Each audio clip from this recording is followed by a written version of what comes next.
Yep. All right. We do have a scry here, so Dan will take the scry. It's can't really miss that one. So Sebastian goes to 17, and he has a Noble Hierarch on turn 1. Definitely a good start for the Nightfall deck. Dan drew a Path to Exile. Not the best 1-drop removal spell for a Noble Hierarch on turn 1, as it achieves the exact same thing for the opponent.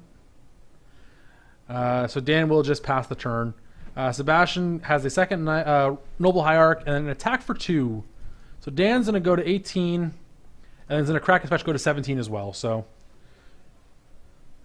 Noble Hierarch beats are the way to go.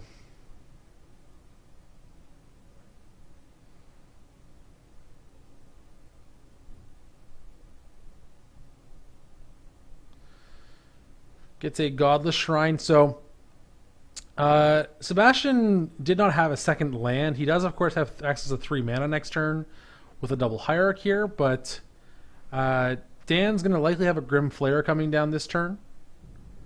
I still don't see him pathing either of these creatures. They're just not important enough to path. We're going to go ahead, play a Grim Flare, and pass the turn back. Sebastian draws. I don't know if he found a second land or not. I don't think he did. No, I think he found Voice of Resurgence. Yeah, he did. Okay. I mean, Voice is not bad, but Dan does have the answer to it, so. There is the Voice there. Whenever the Voice dies or an opponent casts a spell on your turn, you get a green and white elemental creature token with power and toughness equal to the number of creatures you control at all times. Of course, it does have to die, and Dan has the Path to Exile to get rid of that without having it die. So Dan also now has a Tarmogoyf in hand.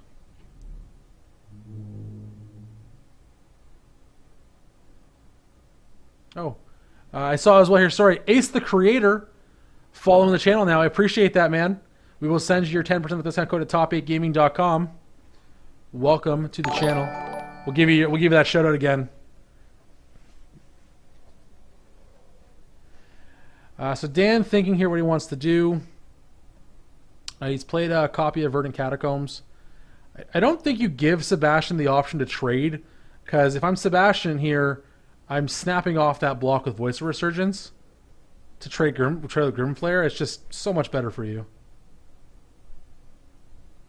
You get a 3/3 out of the deal, as well as killing off a very good creature in Grim Flare.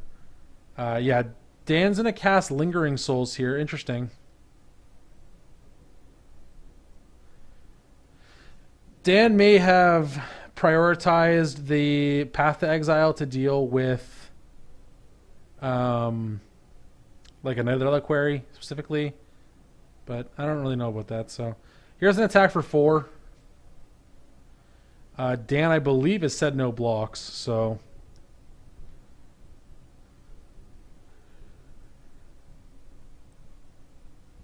Dan, I believe, falls to 12.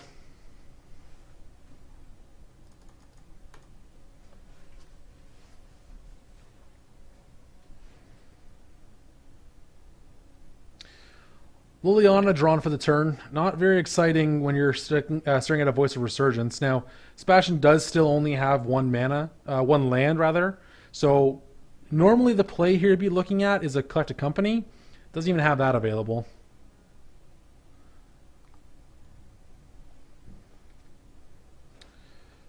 Dan thinking of what he wants to play. He does have the ability to play 2 spells.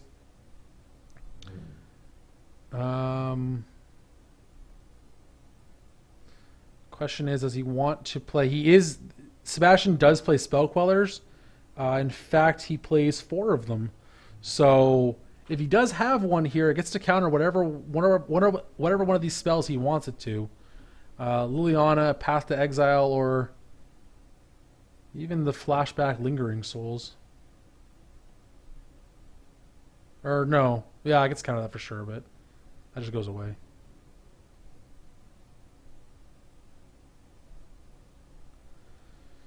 Dan sacrifices and grabs himself an overgrown tomb. Flashback Lingering Souls.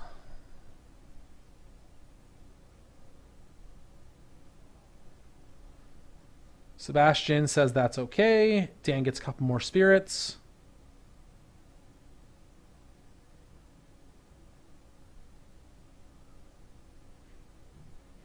How good is Maelstrom Pulse here? It's pretty good. Yeah, so there we see the Spell Queller come down on the Tarmogoyf. Sebastian representing that pretty heavily there. Now Dan does have the option to path that Spell Queller away. If he's doing it, he should do it now. He should not wait until Sebastian's turn and give him an elemental, of course.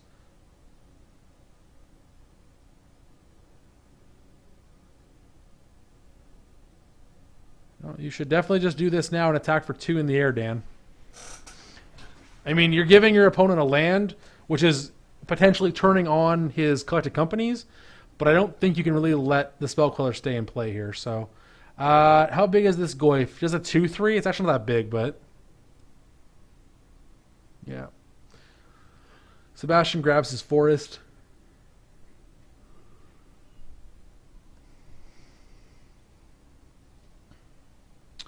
And I imagine we see an attack for 2 here.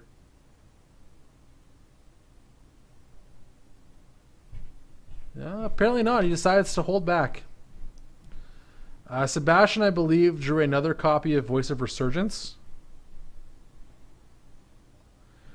And here's an attack for 4. We have a chump block from a spirit. And a pass of the turn. So Sebastian, well, there's Pulse there. So Pulse, Liliana, and Verdant Catacombs are in Dan's hand right now. This is pretty big as he's able to play both of these threats. He can do a couple different things here. He can lead with Liliana to try and bait out a counter spell. I don't think that'll get one though, because if he ticks down, Sebastian just sacrifices Voice of Resurgence and doesn't care. Yeah, we have an attack coming in for 2 here. Maybe more, potentially more here. Yep, Dan says I'll attack for 4 instead. So Sebastian falls to 13. There's the land for Dan. Yeah, Maelstrom Pulse on these hierarchs would be pretty insane. But I guess, yeah, I guess. I don't know. Let's see.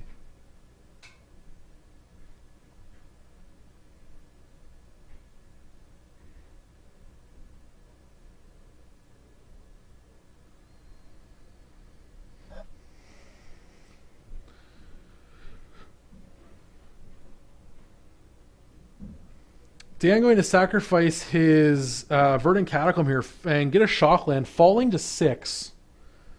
So he's getting dangerously low here. Gets a Temple Garden.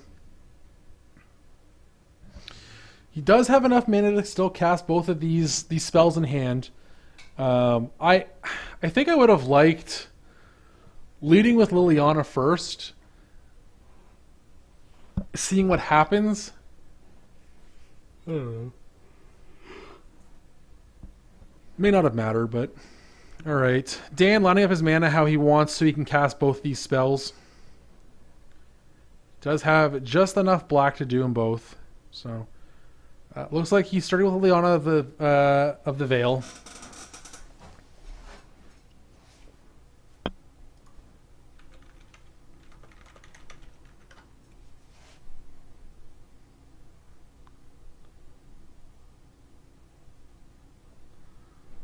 There she is there. A much needed reprint coming in Modern Masters 2017 this Friday. Pretty pumped for that. Sebastian deciding what he wants to do here. Looks like Lily has resolved.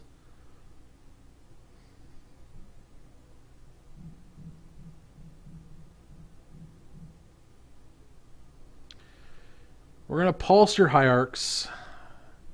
Sebastian will collect company in response. I see a Birds of Paradise. I think a Knight of the Reliquary is in there as well. Yeah, Knight and Tireless Tracker. Those are okay. Away go the Noble Hierarchs. We're going to go ahead and tick up now on Liliana. Discard Voice of Resurgence. Sebastian gets to path away the spirit, and Dan is dead. Okay. Sebastian does take game 1 there. Again, that time there, just value creatures.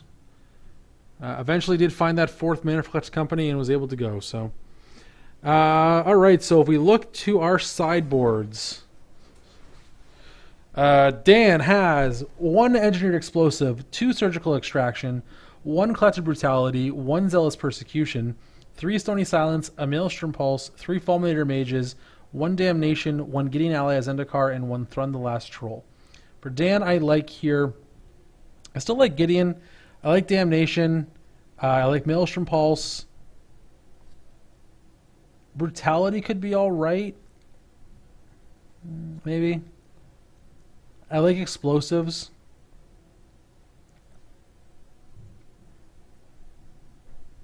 Surgical could also be all right, maybe, but... Sebastian has in his sideboard 1 Dismember, 1 Ghost Quarter, 1 Bajuka Bog, 1 Spellskite, 2 Izzet Staticaster, 2 Kitchen Finks, 2 Unified Will, 2 Negate, and 3 Blessed Alliance. So, Sebastian's side of the field, I like... The Izzet Staticasters deal with the Lingering Souls tokens very nicely. Dismember could be okay for some of Dan's earlier creatures. Spellskite's pretty good here as well.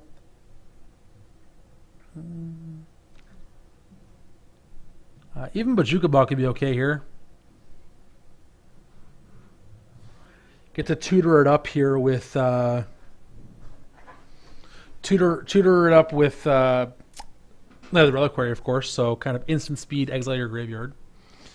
Assuming Seb keeps the combo, and I don't hate the idea of bringing in Surgical to take one of Seb's fetches, turn the combo off.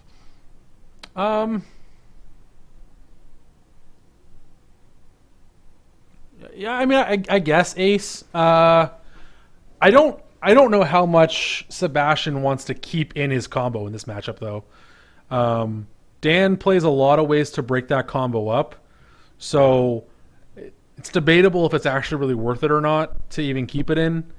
I mean, if we look at Dan's list alone, he plays, let's see, 1, 2, 3, 4, 5, 6, 7, 8.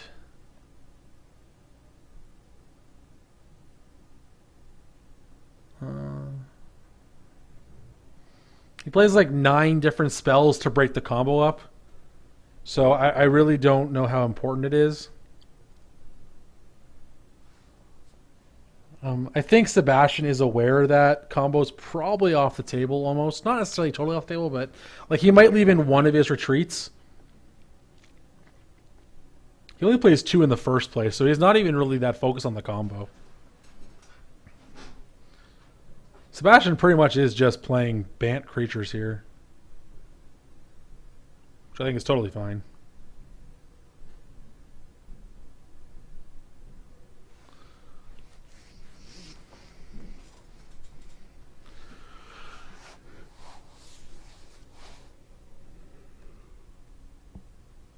I will make sure my spotter lets me know once our other semifinal match is done, assuming it finishes before this one does.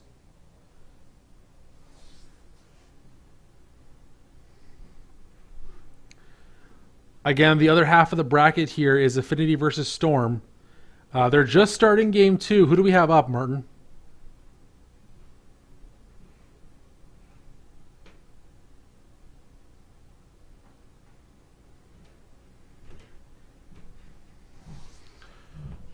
Yeah, I definitely agree there, Ace. The Tireless Tracker is just an insanely good card. Just letting you get extra value off of your lands, always good value there. So, seeing if Martin let me know who is up right now. I'm curious to see who won game 1 there between Storm and Affinity. Again, Affinity did have the play, so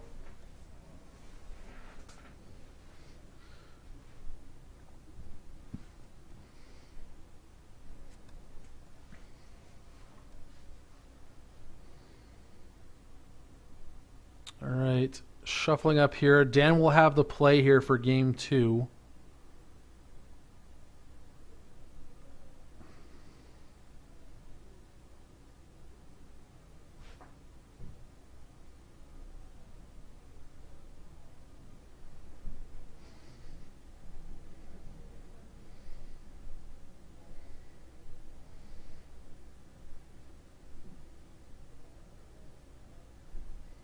All right. Drawing their opening 7 here. Both players did mulligan to 6 last game, so you can see there Sebastian had in his hand a copy of Sacred Foundry. That is, he does have a small red splash. He is playing a 1 of Kessig Wolf Run. I believe he only played like 2 red lands. Stomping Ground as a 1 of, Sacred Foundry as a 1 of. And then, of course, he also has access to 3 Breads of Paradise. So he does have some red mana, but again, it is simply for the Kessig Wolf Run. He plays no red spells except for Staticaster. So, and that's only a 2 of. So not super important. 4 color good stuff. All right, both players on 6 again. So Sebastian won the last one this way. We'll see if he can do it again. He has a turn 1 Noble Hierarch again. I think Dan has a 1-lander here, though. It's a little rough. He's got a 1-lander with, I think, 3 Tarmogoyfs, an Engineer Explosives, and a Fatal Push.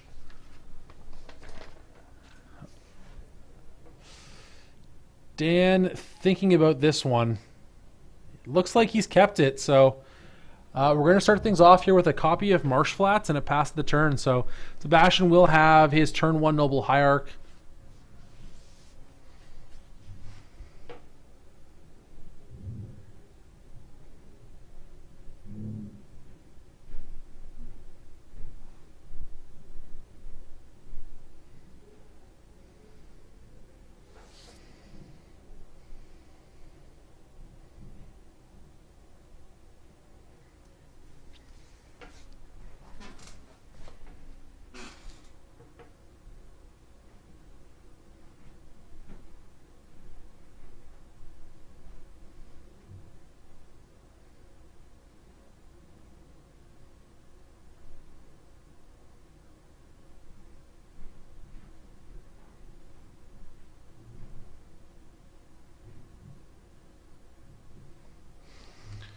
All right, so Dan going to go ahead end of turn, fetch out a land and a turn, and Fatal Push away the Noble Hierarch here.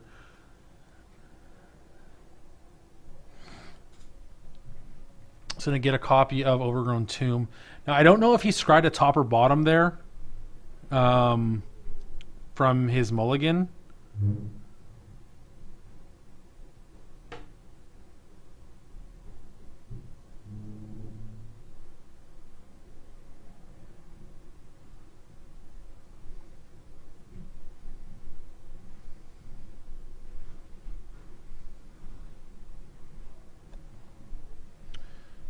So Dan draws.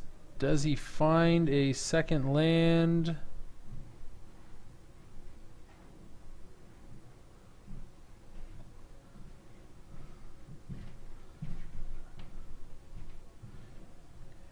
He did not find a second land, and he decided to go with an EE for 1. I don't know how much I like the EE for 1 in the dark.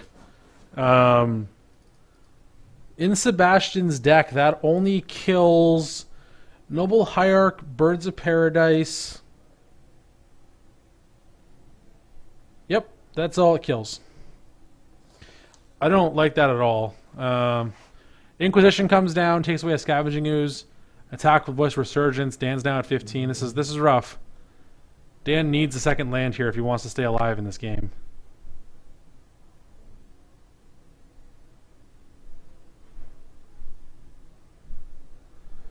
Another Scavenging Ooze for Sebastian here.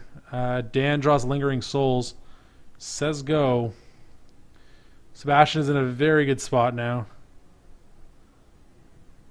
He's going to get to Ida's own Noble Hierarch to make this an attack for 5. Looks like we might have our first finalist here. Sorry, even 6. He has a Scoos in there as well. I forgot about that.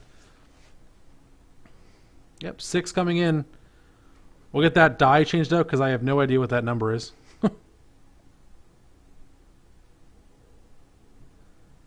And how much it matters at this point, I don't know, but... Yeah, Dan had a lot of 2-drops, and I kind of burned him here. 6 more, Dan down to 3. And that is the game. Sebastian, first finalist we have here in our first modern top 8 gaming invitational.